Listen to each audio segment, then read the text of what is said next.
I'm sorry, we'll switch everyone. House Bill 866. Thank you, Madam Vice Chair. Can I bring my panel up? Of course. Please, thank you.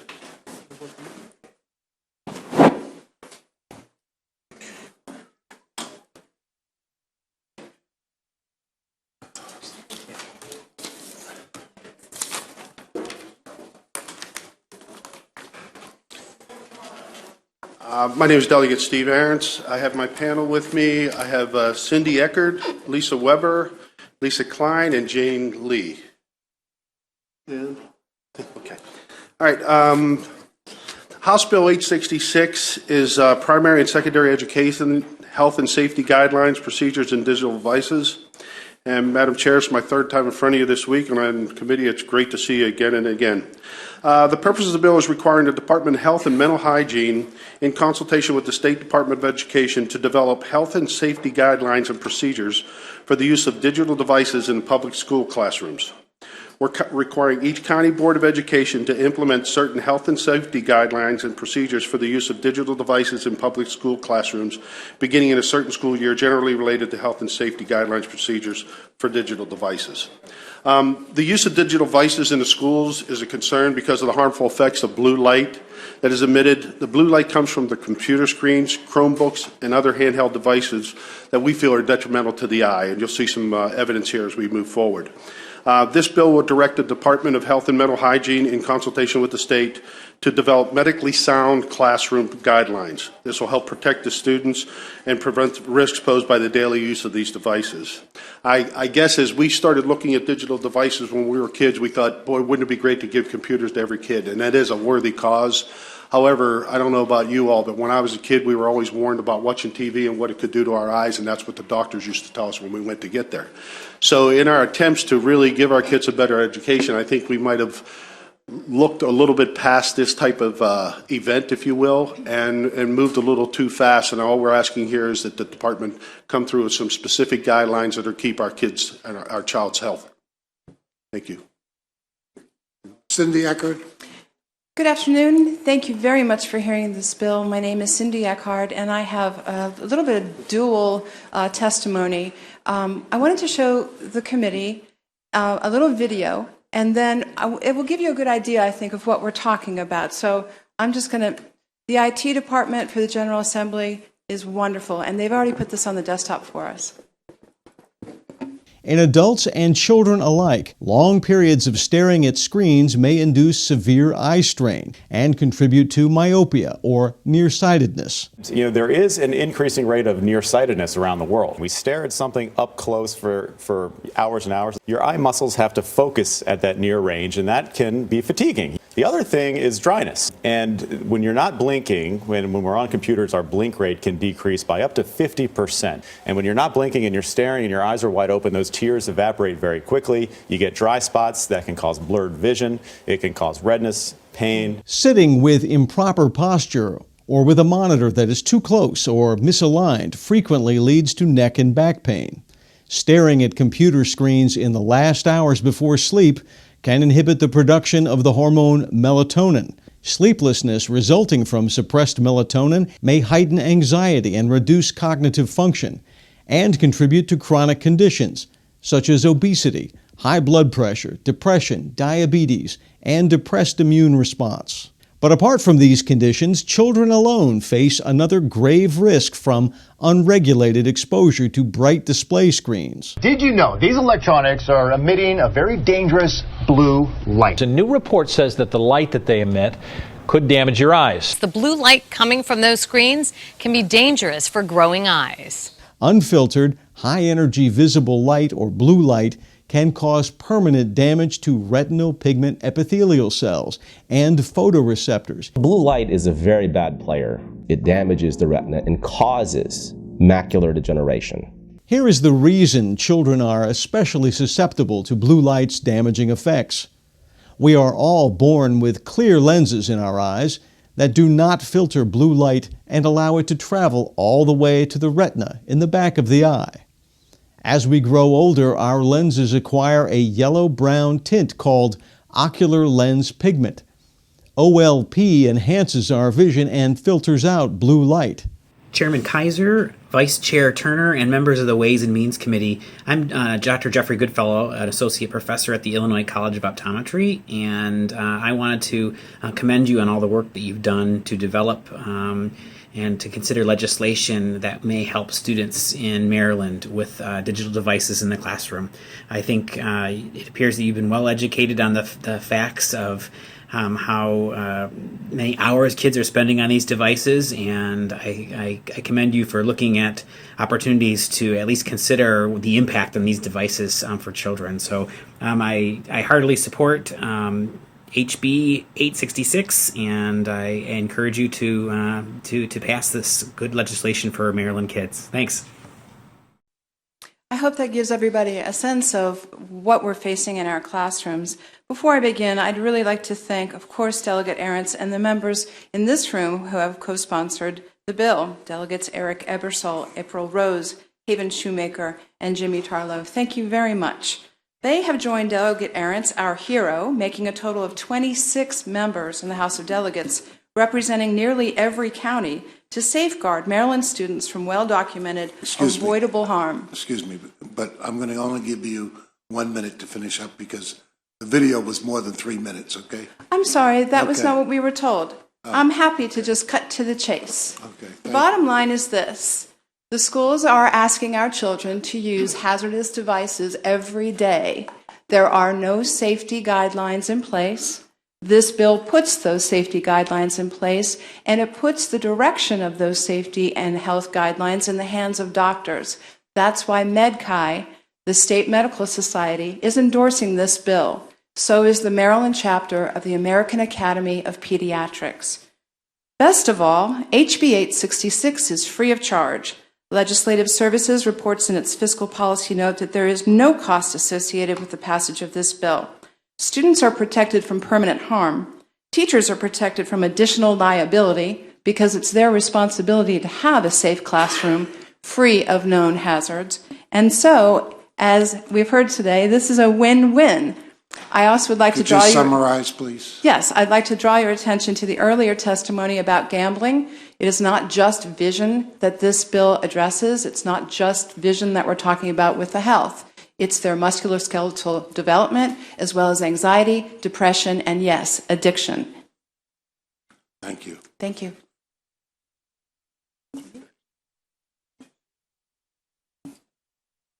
Leslie Weber. Yes. Good afternoon, delegates. I'm Leslie Weber, a co-founder of Advocates for Baltimore County Schools. We're the largest public education advocacy coalition in Baltimore County with nearly 2,000 members. ABC Schools is asking for your support for HB 866. We are not anti-tech. We understand there's a place for technology in schools, but we know that technology has to be used safely and judiciously to protect children. OSHA has had computer-related safety standards in place for decades. Schools are children's places of work, and in our digitally transformed classrooms across the state, students are now facing the same potential hazards as adults, perhaps more because their bodies and minds are still developing. Professionally developed, research-based, and age-appropriate classroom guidelines for the safe use of digital devices in schools are needed for all Maryland schools, but are especially needed in Baltimore County, where one of the nation's largest one-to-one digital initiatives is underway. Unlike most districts in the country, our digital transformation began in elementary schools. This means that children as young as 5 are having curriculum delivered to them via computer software and are therefore spending every day on a digital device. At home, there's homework and very likely time spent gaming or using social media. This adds up to a lot of screen time, greatly surpassing the 2-hour limit recommended by the American Academy of Pediatrics. We can't control what children do in their free time, but can ensure that the schoolhouse is a safe place for them to be. Passage of this bill, which enjoys bipartisan support, will prove Maryland to be a national leader in school safety, since we believe it's the first bill of its kind in the nation. Children must be protected from the well-documented harmful effects of misused or overused digital devices. Thank you. Thank you. Lisa Klein. Yes, hi there. My name is Lisa Klein, and I'd like to thank you all for including me in this important conversation. I'm here today from Gaithersburg, Maryland, where I serve as a PTA co-president at my son's elementary school. I get a lot of feedback from parents. I'm kind of a human suggestion box. Mostly good things, but a lot of the negative comments come around the Chromebooks. Viewing of inappropriate content, pornography most recently, accidentally and on purpose, have happened in our classrooms. Headaches, eye strain, dizziness come to the nurse frequently. Many homes are complaining that their kids are suffering from digital addiction and the schools aren't helping with that. One parent said, they didn't even ask me. They just put my kid in front of a Chromebook. He's 6 years old. We don't do that at home.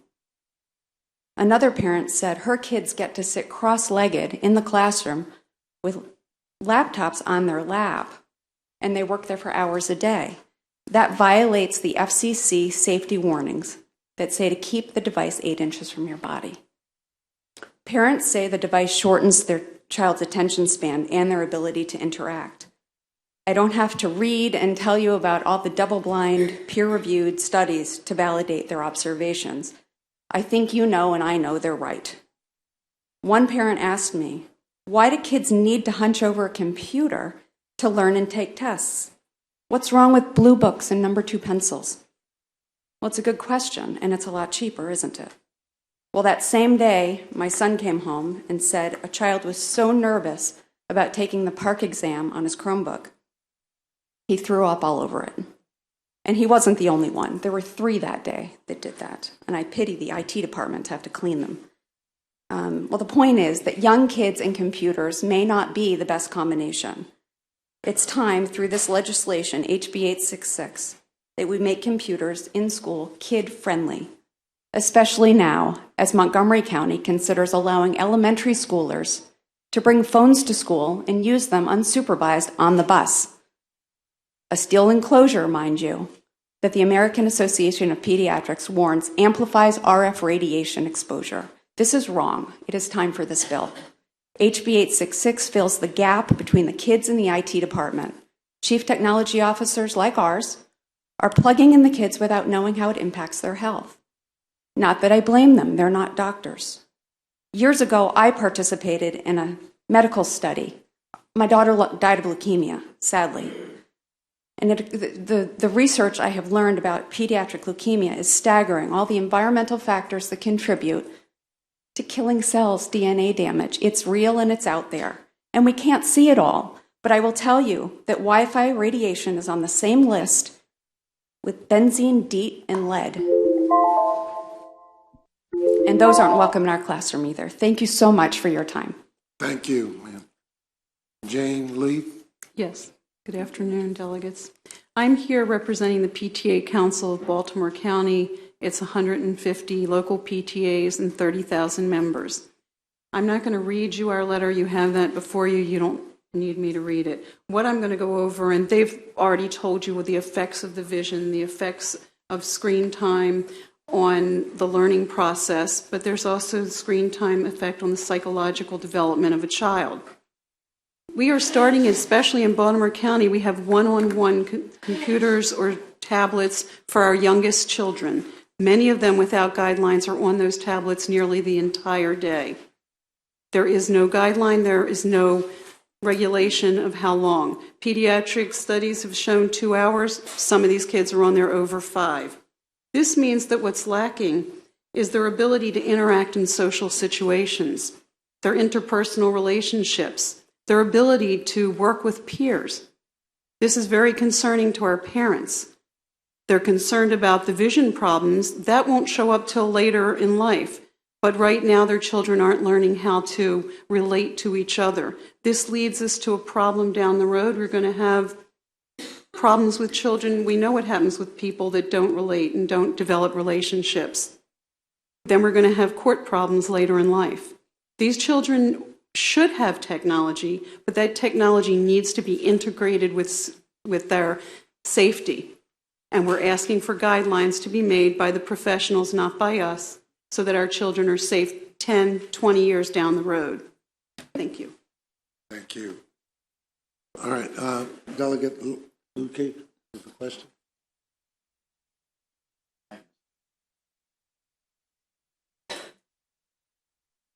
Thank you, Mr. Chairman. And Delegate, thank you for the bill. I appreciate the intent behind it. A couple questions. So your goal here is not to ban digital devices, right? Okay, so we're looking at common sense, health-based, research-based restrictions here. So there was a lot of conversation in the testimony here about visual impacts, and particularly the blue light studies that have focused on the impact on circadian rhythms and recommended not using screens near bedtime, which obviously wouldn't be happening in school, but there is some truth to that. But this bill is pretty broadly written, so it would affect things like ergonomics, and I'm seeing some nodding heads. Is that correct? Sure. Okay, so if MSDE were, for example, to determine that students shouldn't be using computers at their existing student desks, like the pupil desks that exist right now in most schools, these guidelines could require that every school system in the state replace every desk in the state.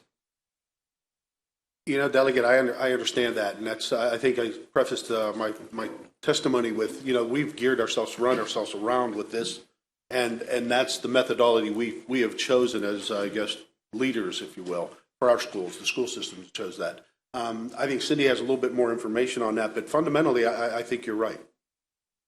The issue with the difference between MSDE putting in guidelines and DHMH putting in guidelines is significant. Mostly because we need people who are already in the medical community who have access to new information. Remember, this is all very new. We've had people on computers for a long time. We haven't had 5-year-olds on them. And so the pediatricians, and that's why I'm so glad they've endorsed this, the pediatricians who know the difference between the development of a 3-year-old, the development of a 5-year-old, and the development of an 18-year-old, these may be 3 different sets of guidelines. That's why we need the practitioners. Right, but that wasn't really my question. My question was these regulations, I mean, because the fiscal note says there's no fiscal impact of developing the regulations, but there could certainly be a massive fiscal impact on the school system depending on what the regulations are. I think that's a straw man argument. I think I've never heard it. What the fiscal note actually says is it's real easy to mitigate the damage by reducing screen time. So I don't see any cost impact in just taking a break or using these in a way that reduces the harm. What we're looking for is the people in our government, DHMH and MSDE, working together to create a healthy balance for the computers that they already have and guidance on how to use them appropriately. As for the melatonin at night, if you're on a computer all day at school, you have to study at night on that laptop. And so the schools are directing the kids to use these things into the night, and that is impacting melatonin at the direction of the schools, who have a legal responsibility to avoid known harm. We now have a known harm. Ma'am, I don't disagree that there are health impacts here, and I don't disagree that the schools should be doing something about it. The discussion needs to be about the most effective way to do that, and in a way that's based on, I think you'll admit that while there's some research to back some of this up, there's also some conversations about technology that are not research focused, and we want to make sure that this is all research focused, and we also want to make sure that the school systems are actually able to implement it in an effective way. So your belief is that the medical research is not enough, that it would require, for example, large-scale replacement of seating in the classroom? Not a bit. Taking breaks, stretching, using it appropriately, and addressing the park testing in particular, as we've heard today. It's 110 minutes straight for 1 unit of testing for an 11-year-old child. There is exactly 1 break that's allowed. It's 3 minutes long, and it's often not given because the teachers want to rush through it. That's the kind of common sense that we're talking about here is, okay, let's slow down and let's make sure that the doctors are working with the educators to create a healthy balance so our kids can master this technology without being harmed. Okay, thank you, Mr. Chairman.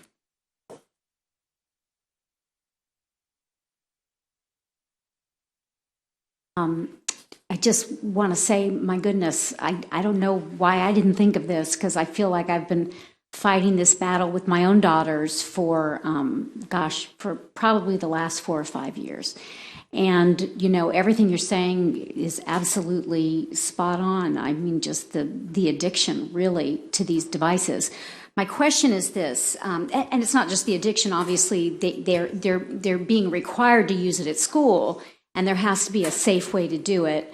But the challenge I'm having that hopefully you would be open to is that young people are also bringing their personal cell phones into the classroom as well. So what I've seen in terms of addiction is not so much those devices that are in the classroom, but there's also their own personal devices. And sometimes now in school, they're being required to look things up on their own personal devices. And in that time, they're texting each other, cheating on exams. That's going on a lot, but that obviously isn't part of this bill.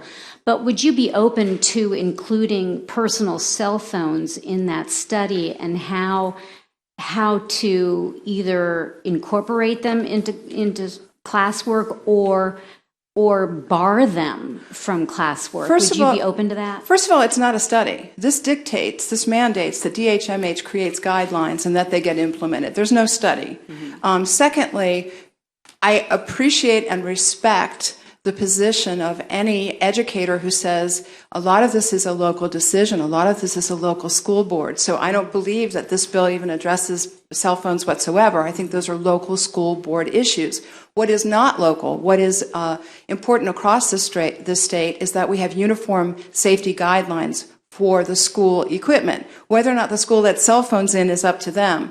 However, regarding addiction, if you key into a lot of what the popular literature is among educators, you'll find a lot of interesting words. One of them is gamification. I know that sounds like an odd word, but as I was listening to the testimony earlier, and I listened to that nice man talk about being addicted at the age of 10, that's what we're looking at here. When everything is presented like a happy little bubble, a click, click, click, click, click, click, and when the curriculum itself is being encouraged to be gamified, when you have a teacher in a classroom with Google Classroom encouraging the kids to constantly email each other, sitting next to each other in class, emailing each other, that is the encouragement, in my personal opinion, of a very dangerous and unnecessarily dangerous position. So it folds over. If the teacher's telling you to email, well, then you've got to have a cell phone. You've got to email. It is the behavior. It's the constant behavior of the kids on screens, whether or not they're at school or whether or not they're at home. What we can regulate is what is in the school. Okay, thank you. Chair. Okay, so I think I'm circling back. I might be saying the same thing that Delegate Lukey said. Oftentimes, it's hard for me to think of something that he hasn't thought of already. But I try.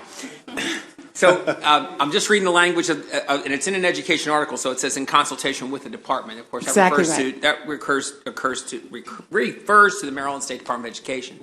Consultation means that DHMH still gets to call the shots in the end. So I'm wondering if we couldn't amend it in some way so that they would work together to develop these, so that MSDE could have input on the efficacy of some of the decisions that are made in terms of what they can actually manage financially. I'm hoping they're grown-ups. That's what I'm hoping for. I'm hoping that doctors are going to lead the way and that MSDE is going to work with them as grown-ups to protect the kids. So my question still is would it be possible, I'm going to ask the sponsor this question, would it be possible to consider an amendment where it's a joint decision by these two groups rather than one calling the shots for the other? I believe it would be possible. I think they need to talk. They need to have the information, so the doctors would have to figure out what the schools are actually doing. And sometimes we have to tell them too. They're grown-ups, but sometimes they don't like to talk to each other. So, thank you. Yeah, I mean, just to follow up on that again, as the bill is currently written, as the delegate points out, MSDE could say, well, here's the impact on education of these new requirements, but what this bill is saying is that DHMH can just say, nah, sorry, we're just going to issue these without regard to the educational impacts. I don't think that it's going to go that way. I don't think it's without regard, and I think our children's health must come first. Okay, you don't think it's going to go that way? Why? Are you asking me? Go ahead, Delegate. Actually, I think what's paramount here, Delegate, is the health of the child. I believe that when I go to a doctor, or if I have my school nurse or I have my doctor, I'm going to go to my doctor. And I think what the bill's intent is to sit back and say, we know what's hurting our kids or not hurting our kids, and how we're ultimately trying to address the child, not necessarily the school. And I understand your concerns, but we don't know that until the guidelines come out. I think the delegate brought up something about having MSDE involved. Absolutely, because I think they have to sit down and already state what are the guidelines, because I don't think we're clear on that in any school. So I see your point. I don't necessarily understand that it's a problem yet, because I really don't know what DHMH is going to do. Yeah, I mean, delegate, respectfully, and again, I support the intent of the bill.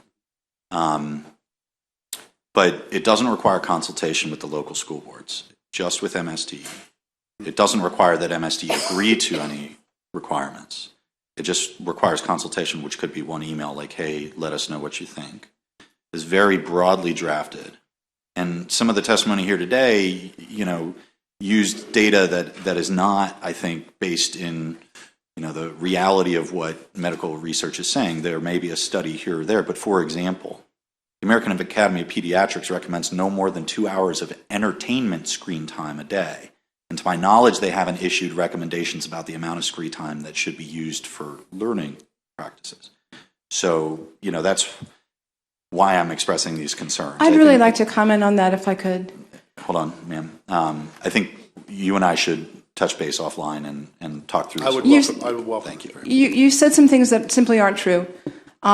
Yes, it's true that the AAP has only issued guidelines regarding entertainment, and I have spoken directly with the National Academy of Pediatricians on that issue, and that's why I think you'll find in your packet a letter where the Maryland chapter of the American Academy of Pediatrics is weighing in on this. They have no guidelines in the classroom, and they recognize that it's overdue.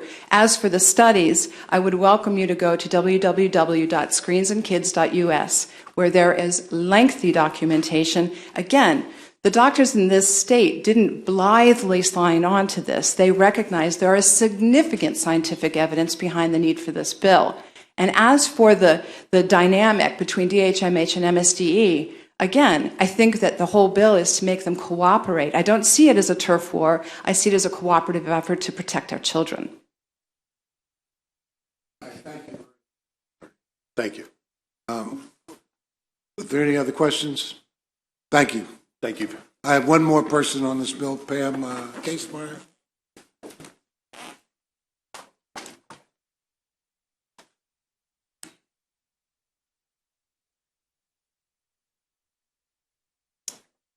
Hi, I'm Pam Casemeyer. I'm here today on behalf of the Maryland chapter of the American Academy of Pediatrics and the State Medical Society. Maybe I can put a little bit of context in this conversation from the professional association's perspective. They read this bill and maybe even addressed the question of whether it should be the two agencies equally or in consultation. I think the reason they're here in support is they think it creates an opportunity for MSDE and DHMH to develop guidelines that would be useful for the local jurisdictions on this issue. There are benefits to technology and there are risks associated with it. I know that there is research around risk. There's also a lot of conversation about the benefits that people get in the educational system from technology as well. So this is not an all good or bad from their perspective, but I think they've seen a patchwork of policies across the states, across the counties. I think it's an area where legitimately the local jurisdictions may or may not have the time or expertise to sit down and put a framework together. I think it's a balance of framework, and I think the two departments working together could put a framework together that could be useful for all of the jurisdictions. And so there would be consistency across the jurisdictions as well, which is the other comment that was made by the pediatric community, is that the consistency in all jurisdictions would be a good thing. Any more questions? Delegate Lukey. Thank you, Madam Chair. Thanks, Pam. I really appreciate it. Can I ask, so AAP has this recommendation about 2 hours of screen time for entertainment purposes. Is AAP nationally working on guidelines more broadly for educational impacts? I may have to get back with you on that answer. I'm not sure. I would suspect there's researchers working on that. I don't know yet what's been officially adopted from the AEP on those issues, but I'm glad to check. I'm glad to find out with them. Can you follow up? I think up? there's, yes. I'd be curious about that and whether Yes. FDA or if there's any other guidance, or if we'd sort of be asking DHMH to consolidate research and then create everything from scratch. No, let me find that out, but I do think there are guidelines. I think there is information out there that would be useful. That was the impression I got when they talked about it, because they actually thought it might be an easier way to handle this, to do it with the two departments together, balancing the objectives of pro-technology and risks. And so let me find out and I'll get back to you. Thank you so much. I appreciate it. All right, thank you. Any other questions from the panel? If not, thank you very much.